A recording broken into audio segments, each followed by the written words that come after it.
जहाज़ेब आप जल्दी घर आ जाएं, अम्मी नहीं मिल रही हैं। एक लड़की फ़ोन पे किसी से मुखातिब थी। लहजे की घबराहट मामले की संजीदगी बता रही थी, मगर दूसरी तरफ से जवाब नहायत इत्मीनान के साथ आया। जोहा, तुम फिक्र नहीं करो, अम्मी कहाँ जाएंगी, यहीं आस पड़ोस में गई होंगी, तुम फ़ोन करके देख लो।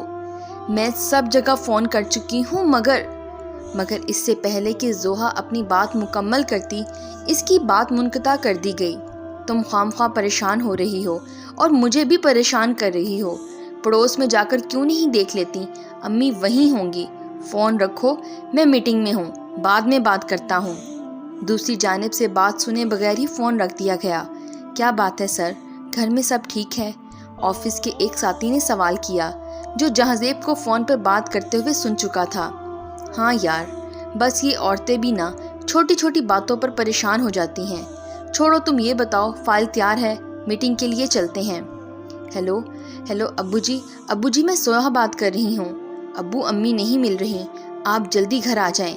जी मैंने सब जगह देख लिया, फ़ोन भी कर लिए, मगर इनका कुछ नहीं पता चल रहा। नहीं, मैंने जहाज़ेब को कॉल किया था, वो मीटिंग में हैं, बात नहीं हो पाई इनसे। ठीक है, आप जल्दी घर आ जाएं। फ़ोन को मायूसी से एक जानिब रखा। भाभी, आप क्यों परेशान हो रही हैं? अम्मी यहीं कहीं गई होंगी, आ जाएंगी अभी। आपने सारे जहान में फ़ोन कर दिया। जब अम्मी वापस आएंगी ना, तो देखिएगा, बहुत गुस्सा होंगी आपसे। जूस की चुस्की लेते दूसरी खातून कमरे से निकल गई। जोहा को कुछ ठीक नहीं लग रहा था। वो सब जगहों पर कॉल कर चुकी थी, आस पड़ोस में जा चुकी थी, मगर इसकी सास का कहीं अता पता नहीं था। शाम तक कोई लौट के नहीं आया था, न घर के वो मर्द हजरात जिनको सुबह कॉल करके इमरजेंसी सूरत हाल की इत्तला की गई थी, और ना ही जोहा की सास, जो अचानक गायब हो गई थी। यार जोहा, बहुत थक गया हूँ, प्लीज़ जल्दी से खाना लगा दो, बहुत भूख लगी है।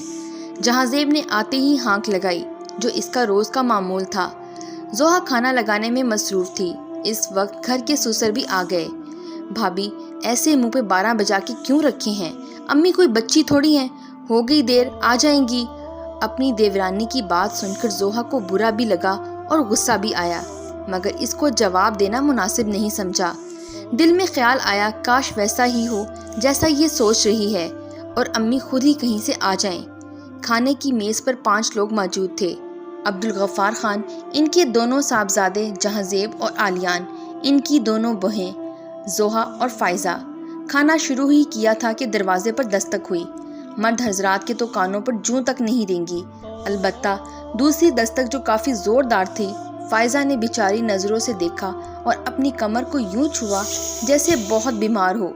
मजबूरन जोहा को ही उठना पड़ा। कौन है जोहा? कुछ देर बाद जब जोहा वापस कमरे में नहीं आई, तो जहाज़ेब ने बैठे बैठे हाँक लगाई, मगर जवाब ना पाकर खुद बाहर आना पड़ा।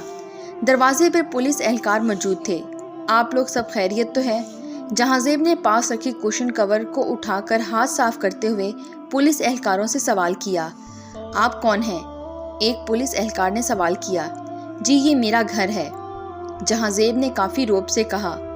आपका घर है तो यकीनन आपको ये भी मालूम होगा कि आपकी वालदा सुबह से गायब हैं। इनमें से एक ने जहाज़ेब के लहजे का जवाब दिया। क्या बात है इंस्पेक्टर? अंदर से आते हुए अब्दुल गफ्फार ने पुलिस वालों से सवाल किया। आपकी तारीफ, एक सीनियर ऑफिसर ने सवाल किया। बहू, तुम अंदर जाओ। बारोब अंदाज में जोहा को अंदर जाने को कहा गया। जी, मैं अब्दुल गफ्फार हूँ, ये मेरा बड़ा बेटा है जहाज़ेब है। साहब शरीफों का घर है, आज तक पुलिस नहीं आई। आज आप लोग यहाँ? सर, आपको लगता है मालूम नहीं, आपकी बेगम गुमशुदा है। मेरी बेगम? अरे नहीं, आपको किसी ने गलत खबर दी है। वो कहाँ गुमशुदा हो गई? नहीं, हमें ऑनलाइन कंप्लेन मौसूल हुई है, परवीन बेगम सुबह से गायब हैं, और ये रिपोर्ट आपकी बहू ने दर्ज करवाई है। ये देखें। मोबाइल की स्क्रीन सामने करके दिखाई, और वो ठीक कह रही हैं। परवीन बेगम के फ़ोन की आखिरी लोकेशन फैज़ाबाद है, जो आपके घर से बहुत दूर है। हमें सच सच बताएं, आपकी बेगम कहाँ है, वरना हमें आपको भी गिरफ्तार करना पड़ेगा। इंस्पेक्टर की सख्ती करने पर अब्दुल गफ्फार सटपटाए। इसकी आदत है, टहलने निकली है, फिर अपनी माँ के यहाँ चली गई होगी। वहाँ वो किसी से राब्ते में नहीं रहती। आप चाहें तो बच्चों से पूछ लें। उन्होंने पुरउम्मीद नज़रों से जहाज़ेब को देखा, जो उनकी उम्मीद पर पूरा उतरा। पुलिस को बिलआखिर जाना पड़ा। ना ही परवीन बेगम के गायब होने में किसका हाथ है, इस बात का कोई सबूत ना था। ये आखिर ये सब किसने और क्यों किया, और अगर वो खुद से गायब हुई भी हैं तो कहाँ गईं? मगर जो तशवीशनाक था वो था घर वालों का रवैया। सब ऐसा क्यों दिखाना चाह रहे थे कि सब ठीक है। आप क्यों कर रहे हैं ऐसा? हमारी शादी को 7 साल हो गए हैं। अम्मी कभी ऐसे गायब नहीं हुई। इनके तो अम्मी अब्बू के इंतकाल के बाद अब कोई मेका भी नहीं। फिर अब्बू ने ऐसा क्यों कहा? तुम इस मामले से दूर रहो, हम देख रहे हैं। तुम्हारी कौन सी बनती थी इनसे जो इतनी फिक्र कर रही हो? वो तो वैसे भी फायजा को पसंद करती हैं। जब से वो आई है फायजा को लिए लिए हर जगह जाती हैं। कैसी बातें कर रहे हैं जहांजेब, हमारी पसंद की शादी थी, इसलिए अम्मी को मुझे कबूल करने में वक्त लगा। और वैसे भी ये वक्त इन सब बातों को लेकर बैठने का नहीं है। वो न जाने कहाँ होंगी, किस हाल में होंगी। मुझे तो अब इनकी बहुत फिक्र हो रही है। अब्बू ने झूठ क्यों बोला? मुझे कुछ समझ नहीं आ रहा। अम्मी का तो मेका ही नहीं है। जोहा अपने ससुर की बातों में उलझ रही थी। तुम्हारा तो मेका है ना, कहीं ऐसा ना हो बस मेके की ही रह जाओ। इसलिए बेहतर यही होगा कि तुम इन सब से दूर रहो। इंतहाई गैर मुतवक्का जवाब, बहुत करख्त लहजा और तकलीफ दे बात कही गई थी। जोहा की आंखें पल भर में भर आई थीं। तुम सच सुनना चाहती हो तो सुनो। मेरी माँ भाग गई है। मेरी माँ अपने आशना के साथ भाग गई। हमारी इज्जत खाक में मिलाकर भाग गई वो औरत। गुस्से से फनकारता जहांजेब इस वक्त वो शख्स बिल्कुल नहीं था जिसने 7 साल पहले साथ निभाने के वादे किए थे। ये वो शख्स बिल्कुल नहीं था जिसकी शख्सियत ने जोहा के दिल में जगह बनाई थी। ये तो कोई और था, कोई बहरूपिया, जो इस वक्त अपनी माँ पे इल्ज़ाम लगा रहा था। जोहा को यकीन नहीं आ रहा था इस बात पे कि परवीन धोखा दे सकती है, और ना ही इस बात पे कि जहांजेब इस लहजे में कभी बात कर सकता है। वक्त वक्त की बात होती है। अक्सर लोग ऐसे बदल जाते हैं कि हमारा वहमो गुमान में नहीं होता। अब्बा, मुझे कुछ सही नहीं लग रहा। अम्मी सुबह से घर नहीं आई और कोई ना पुलिस में शिकायत दर्ज करवा रहा है और ना ही इनको ढूंढने की कोशिश की जा रही है। ऊपर से जहांजेब इन पर बहुत गंदा इल्ज़ाम लगा रहे हैं। जोहा फ़ोन पर अपने वालिद से मुखातिब थी। बाबा, वो कह रहे हैं अम्मी किसी के साथ चली गई हैं। जहांजेब इल्ज़ाम नहीं लगा रहा, वो सही कह रहा है। परवीन पहले ही हमारी इज्जत का जनाजा निकाल कर जा चुकी है। अब तुम सारे जहान में इस बात का ढिंडोरा पीटो। बंद करो ये फ़ोन। अब्दुल गफ्फार गुस्से से तनक कर बोले, बाबा मैं बाद में बात करती हूँ। दूसरी जानिब जोहा के वालिद तशवीश में मुब्तला हो गए थे। इनकी बेटी ने कभी अपने ससुराल के हवाले से कोई ऐसी बात नहीं की थी। अच्छा हुआ अब्बू आप खुद आ गए, मुझे आपसे बात करनी थी। जोहा ने हिम्मत करके इनसे बात की। क्या बात करनी है तुम्हें? मेरे पास वक्त नहीं है, जल्दी बोलो। अब्बू, आपको क्या लगता है अम्मी किसी के साथ, मतलब आप लोग ऐसा कैसे सोच सकते हैं? तुम्हें क्या लगता है हमारे लिए ये करना आसान है? तुम्हें जहांजेब ने वो वीडियो नहीं दिखाई होगी, तुमने नहीं देखा सब अपनी आंखों से? लेकिन अब्बू इस वीडियो में क्या दिख रहा है? बस इतना कि अम्मी उस्ताद ज़मान खान से हंसकर गुफ्तगू कर रही हैं, जो इनको खाना बनाना सिखाते हैं, उस्ताद हैं इनके। और आप लोग, बस इसको देखकर आप लोगों ने सोच लिया अम्मी इनके लिए आपको छोड़ गईं। बस करो जोहा, अब्बू के साथ बहस बंद करो, हमें ऑफिस भी जाना है। आलियान, तुम तो कुछ बोलो। अम्मी आज भी तुम्हारे लाड किसी छोटे बच्चे की तरह उठाती हैं। क्या ये वीडियो इनके किरदार की नफ़ी के लिए काफ़ी है? अब्बू, उन्होंने अपनी पूरी ज़िंदगी आपके नाम कर दी। अभी पिछले साल आप लोगों ने अपनी शादी की 50वीं सालगिरह मनाई थी। कितनी मुस्कुराहटें उन्होंने आपके साथ बांटी थीं। क्या ये एक वीडियो इनके किरदार पर कीचड़ उछालने के लिए काफ़ी है? जहांजेब, आप अपनी माँ को नहीं जानते क्या? ये वीडियो इसमें क्या है? बस इतना कि वो हंसकर बात कर रही हैं। जोहा, तुम क्या साबित करना चाहती हो? ये मैसेज भी मैंने खुद किया है, बोलो। मोबाइल की स्क्रीन सामने कर दी। मैं जा रही हूँ, अब कभी नहीं आऊँगी। बस चंद अल्फाज परवीन बेगम के नंबर से मौसूल हुए थे, जिन्होंने इनके किरदार की धज्जियाँ बखेर दी थीं। इनके अपने इनकी इज्जत का जनाजा निकाल चुके थे। अब्बू, क्या इनका आपसे कोई झगड़ा हुआ था? अब्दुल गफ्फार नफ़ी में सर हिला गए। आप खुद सोचें, जब अम्मी का किसी से कोई झगड़ा नहीं हुआ, कोई नाराज़गी नहीं, वो घर छोड़कर क्यों जाएंगी? जोहा की बात सुनकर अब्दुल गफ्फार पर असर हो रहा था। ان پر طاری بے حسی کا جمود آہستہ آہستہ ٹوٹ کر پگھل رہا تھا۔ لڑکھڑا کر گرتے عالیہ نے سہارا دے کر پاس رکھے صوفے پر بٹھایا، جو اب ان کی تمام گفتگو میں خاموش تماشائی سے زیادہ کچھ نہیں تھا۔ جہاں زیب تو کام پہ نہیں جائے گا، جا کر ہسپتالوں میں آس پاس کے جہاں تیری ماں جا سکتی ہے اس کو ڈھونڈ۔ ابو میری میٹنگ ہے۔ عالیان تو ڈھونڈ جا کر۔ جہاں زیب پاس رکھا اپنا بیگ اٹھا کر باہر جانے لگا۔ جہاں زیب عبدالغفار چلائے، ابو آپ زوہا کی باتوں میں آ سکتے ہیں، میں نہیں، میں جا رہا ہوں، میرے پاس وقت نہیں ہے۔ پر میں کیسے؟ عالیان نے دبا سا احتجاج کیا۔ زوہا حیرت سے سب کو دیکھتی رہ گئی۔ عالیان آپ بھول گئے، آپ کو میری امی کو لے کے ڈاکٹر کے لے جانا تھا، اور بھابھی ڈاکٹر گوہر کا اپوائنٹمنٹ کتنی مشکل سے ملتا ہے، اگر آج نہیں گئے تو اب پھر پتہ نہیں کب ملے گا۔ اور ویسے بھی جہاں زیب بھائی صحیح کہہ رہے ہیں، بھابھی آپ بیکار میں سب کو پریشان کر رہی ہیں، امی کو اگر ہماری فکر نہیں تو ہم کیوں کریں؟ زوہا نے بے بسی سے ایک گہرا سانس لیا۔ میں سارے ہسپتال دیکھ چکا ہوں، پروین کہیں بھی نہیں ملی۔ عبدالغفار آرام کرسی پر دھنس گئے تھے۔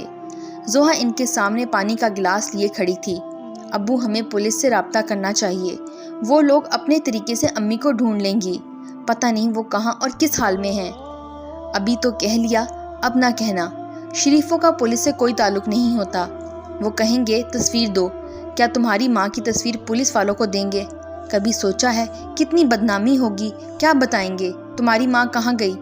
لیکن ابو، زوہا کچھ کہنا چاہتی تھی مگر گھر میں داخل ہوتے جہاں زیب نے ٹوک دیا۔ زوہا بس کرو، کیوں ابو کو پریشان کر رکھا ہے تم نے؟ کل رات سے تم نے پولیس کی رٹ لگا رکھی ہے، اگر وہ کچھ کر سکتے تو جو تم نے شکایت درج کروائی تھی آن لائن، اسی پہ جواب آ جاتا۔ ہاں بھابھی بھائی صحیح کہہ رہے ہیں۔ اس بار عالیان نے بھی اپنے بڑے بھائی کی تائید کی۔ کیسی باتیں کر رہے ہیں آپ لوگ؟ جب ہم نے کچھ غلط نہیں کیا تو ہم کسی سے کیوں ڈریں؟ کیا فرق پڑتا ہے کون کیا کہہ رہا ہے؟ خدا نہ خواستہ امی کو کچھ ہو گیا تو؟ زوہا نے ان کو معاملے کی سنگینی کا احساس دلانے کی کوشش کی۔ یار بس کرو، میں تھک گیا ہوں تمہاری دلیلیں سن سن کر۔ تمہیں اس لیے گھر بٹھایا تھا تاکہ تم اپنی یہ وکالت ہم پہ نہ جھاڑو، مگر آج کر وہی رہی ہو۔ پڑھی لکھی عورتوں کا یہی مسئلہ ہوتا ہے۔ ایک غلطی ابو نے کی تھی جو آج بھگت رہے ہیں، دوسری میں نے کی تھی جو مجھے لگتا ہے جلد میں بھی ایسا ہی دیکھوں گا۔ جہاں زیب نے پل بھر میں وہ بات کہہ دی جس نے محبت کو صرف ایک جھوٹا بھرم بنا کر پیش کیا تھا۔ دروازے پر دستک ہوئی۔ عالیہ نے دروازہ کھولا۔ اس بار پھر سے پولیس آئی تھی مگر صرف کانسٹیبل تھا۔ ابو ہمیں تھانے بلا رہے ہیں۔ عالیان کچھ دیر بعد واپس آیا تو سب کو حیرت میں ڈال گیا۔ تھانہ؟ یہ ایک عورت کی لاش ملی ہے ہمیں کوڑے دان کے پاس۔ ہم نے پنچنامہ کروایا تو پتہ چلا کل دوپہر اس عورت کا کسی نے بڑی بےرحمی سے قتل کر دیا۔ ان کے سامان میں سے آپ کے گھر کا پتہ ملا تو ہم نے کانسٹیبل کو آپ کے گھر بھیج دیا۔ پتہ چلا ہے آپ کی بہو نے گمشدگی کی آن لائن رپورٹ درج کروائی تھی، مگر جب پولیس آپ کے گھر آئی تو آپ نے منع کر دیا۔ ایسی عورت کے ساتھ ایسا ہی ہونا چاہیے تھا۔ عبدالغفار نے چہرہ دیکھنے کو کپڑا ہٹایا تو جہاں زیب زیر لب بڑبڑایا، جسے پولیس اہلکار نے سن لیا۔ اوئے یہ تیری ماں ہے، مری ہوئی ماں کی تو عزت کر لے۔ انسپکٹر نے اس کو ٹوکا۔ صاحب ہمارے ذاتی معاملے میں نہ بولیں۔ جہاں زیب نے بے رخی سے جواب دیا۔ ذاتی معاملہ تو میں نکالتا ہوں۔